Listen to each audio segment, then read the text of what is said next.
Hello mga kabibig! Welcome back sa ring bagong YouTube channel. Ito ang pinakamaingay ng YouTuber sa balat ng YouTube. Ako si Kabibig Maglebak-lebak na with evidence. Ako po, yari ka, General Torre. Posibleng makulong si General Torre ayon kay Atty. Torion. Opo mga kabibig.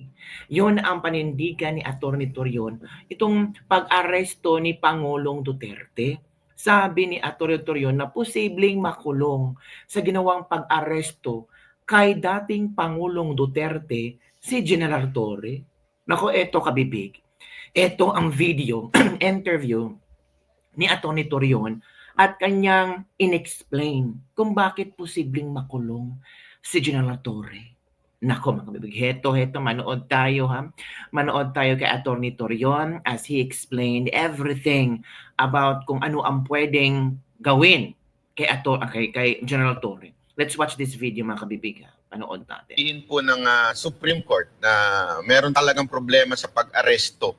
Maaari po bang panagutin si Torre sa kanyang ginawa? Maaari po ba siyang makulong dito? Definitely. Oo, definitely. Kasi nga po, dapat kung ikaw ang mag-enforce, no? Wala pa ngang formal written request eh. Walang written request ha. Hanggang ngayon, walang written request. Wala ring formal red notice talaga, no? Dapat kung ikaw ang inatasan na mag-implement, alamin mo yung mga rules of procedure kasi hindi ito Philippine rules of procedure. ICC rules of procedure nito. Kailangan nga dapat na alam niya yung Article 59, no? Kailangan alam niya yung Universal Declaration of Human Rights, Article 8, Article 9, which requires that the accused should be brought to the nearest competent judicial authority.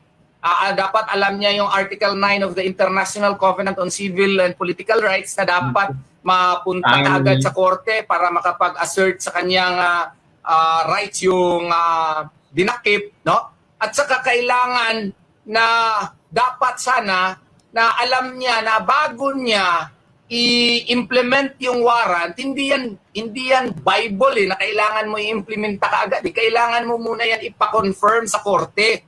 Nako. Dito sa atin under Rule 139 Section 48 of the Rules of Court. Kaya nga yung mga annulment na yan, yung mga divorce na yan, no? Court order yan, let us say doon sa Japan. Court order galing doon sa Netherlands or sa any court allowing divorce. Hindi mo yan effectively bigyan ng legal effect dito sa Pilipinas. Mag-file ka pa ng petition doon sa RTC, ipa-confirm mo muna yan at sa kung na-confirm na yan, no, na pag-aralan ng korte, na bigyan ng due process, no? So, bago yan, i-implement dito sa Pilipinas. Si General Torre, si Northcat lahat eh. Parang ginawang Bible yung natanggap niya na information and implemented it right away. Pati yung Miranda rights, mali din yun. Kulang yung mga recitations niya. Because he is not only enforcing a local warrant, no? He is allegedly enforcing an international warrant which followed international law. Yun kabibig. Yun pala ang nangyari. Pwedeng makulong si Torre. Oo. Ano daw yung Miranda rights na pagbasa niya, yung mga tawag dito, mga mali-mali na nangyari kabibig. Sabi ng mga netizen, karma is digital. Naku, kayo talaga. Paano kasi atat na si Torre na mabigay si Pangulong Duterte sa ICC? 'Di ba? Sabi niya mamalasin sila kung hindi si Pangulong Duterte papuntang Netherlands, 'di ba? Sabi ni Vani Herona, illegal detention and kidnapping. Sana makulong si Torre. Kailan po? Sana di makalabas. Kayo talaga. I don't know kung meron bang aksyon si VP Sara hinggil sa, sabi nila, illegally detained, illegally yung pag-transfer ni Pangulong Duterte sa the Netherlands, sa ICC. So, pero sabi ni VP Sara, move on na lang tayo kasi alam natin na wala namang magagawa ang gobyerno natin hinggil dito. By the way, kabibig, meron akong nakitang video. Yung sinasabi kasi sa Senate hearing na sa loob pa ng eroplano, binasahan na si Pangulong Duterte ng warrant of arrest. So meron ako nakitang video mga kabibig. Ito pala ang nangyari sa loob ng eroplano mga kabibig. O ito ha, i-share ko sa inyo ito. Video without any papel lang ito.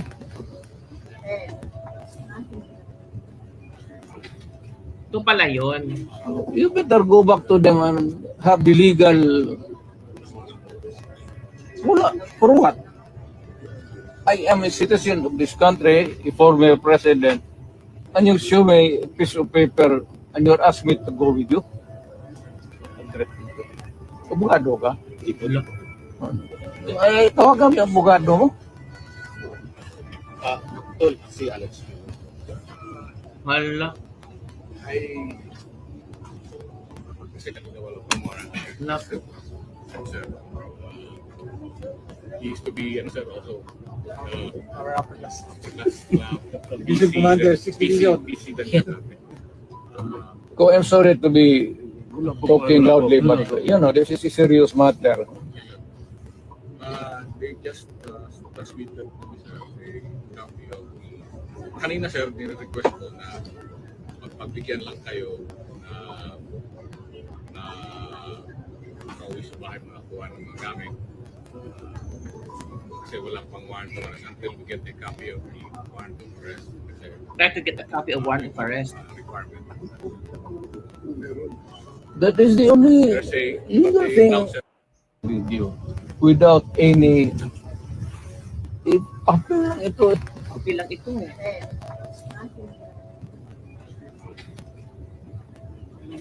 You better go back to them and have the legal wala for what? I am a citizen of this country, a former president, and you show me a piece of paper and you're asking me to go with you? Hala. Abogado ka? Ay, tawagan mo yung abogado mo. Hala. Tol, si Alex.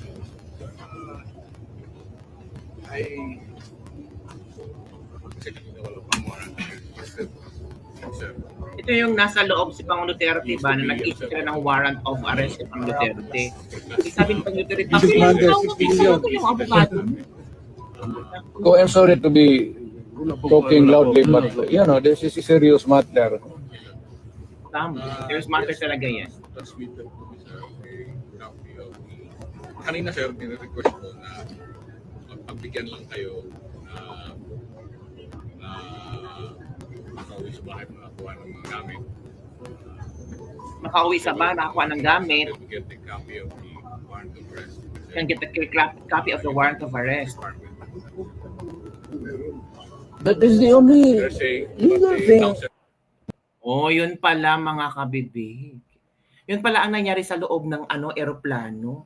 Kwenisyon ni Pangulong Duterte yung papel. Papel lang yan.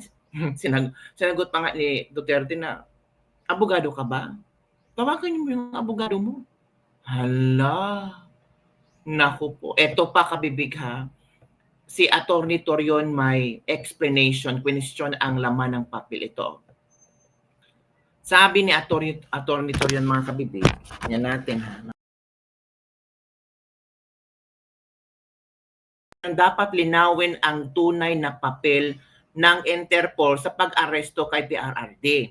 Kasi sa sinabing hearing mga kabibig, walang nangyari dito. Wait mo na kabibig ha, may something wrong sa ating ngayon, ating camera. Ayan, okay na. Okay na ba yung camera natin? Sige, stop share muna natin ha. Yun na nga kabibig. Yun ang nangyari. So, share natin mga kabibig ang statement ni Atty. Torion. Ito na. Kita na ba kabibig? O yan, si Atty. Torion.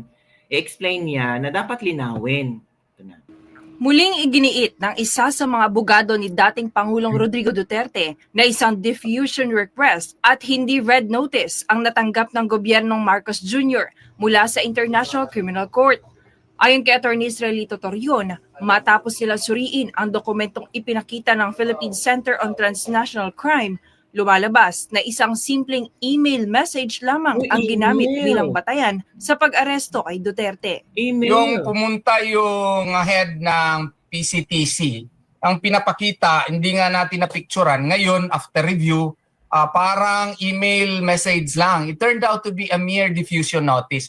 Paliwanag pa ni Atty. Torion, ang diffusion notice ay isang simpleng request o alerto mula sa ibang bansa na hindi pa dumaan sa masusing verifikasyon o review ng Interpol. Samantalang ang red notice ay isang opisyal na abiso mula sa Interpol General Secretariat para sa pansamantalang pag-aresto base sa isang balidong warrant of arrest. Para lang maintindihan ng ating mga kababayan, informal pa yan.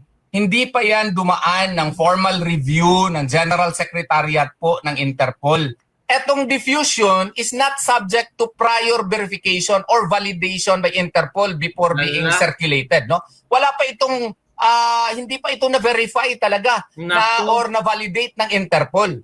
Whereas ang red notice goes through a formal review by Interpol to ensure compliance with its constitution, particularly regarding political, military, religious, or racial issues. Giit ni Atty. Torion, mahalagang maipaliwanag ito sa publiko, lalo na sa mga opisyal na nanguna sa operasyon ng pag-aresto upang maunawaan ang mga posibleng pananagutan sa kanilang naging hakbang. Sa huli, may naging mensahe rin si Atty. Torion para kay General Torre na nanguna sa pag-aresto kay Duterte patungkol sa patuloy nitong pagsunod sa mga utos ng nakatataas. So sana i-consider din niya yan. No? Sana i-consider din niya yan kasi at the end of the day, all of us will be subject to reckoning. It may be a judicial reckoning, legal reckoning, but also moral reckoning and godly reckoning. No? Correct. So I hope he will consider that because ngayon, maybe he's so confident because yung principals niya ay in power. But I hope he will also consider the fact that, everything has a tipping point. And the only permanent thing in this world is change. Correct. And once the winds of change will, happen, Ang usapin tungkol sa pag-aresto kay dating Pangulong Rodrigo Duterte ay hindi lamang simpleng isyu ng batas. Ito ay isang hamon sa ating sistema ng hustisya sa ugnayan ng Pilipinas sa mga pandaigdigang institusyon at sa pananagutan ng mga opisyal na nasa likod ng aksyon. Sa huli, hindi sapat ang pagsunod lamang. Dapat tiyakin na tama at makatarungan ang bawat hakbang, lalo na kung nakataya ang soberanya ng bansa at ang tiwala ng mamamayan. Ito si Jane Conita nyo. So, yun po mga kabibig ha. Yun po ang explanation ni Atty. Torion tungkol sa Interpol, tungkol sa diffusion letter, para malaman ng sambayanan kung ano ang magkaiba doon. So, yun lang po mga kabibig ang ating Liris Libak-Libak for the day. Ano ang iyong komento tungkol dito? May pananagutan ba si General Torre sa pagkadakip, sa pag-aresto ni Pangulong Digong Duterte? Don't forget to like, subscribe, and share this video para sa mga latest trending news nating pag-usapan at ating himay-himayin mga kabibig. Bye everyone! See you next time.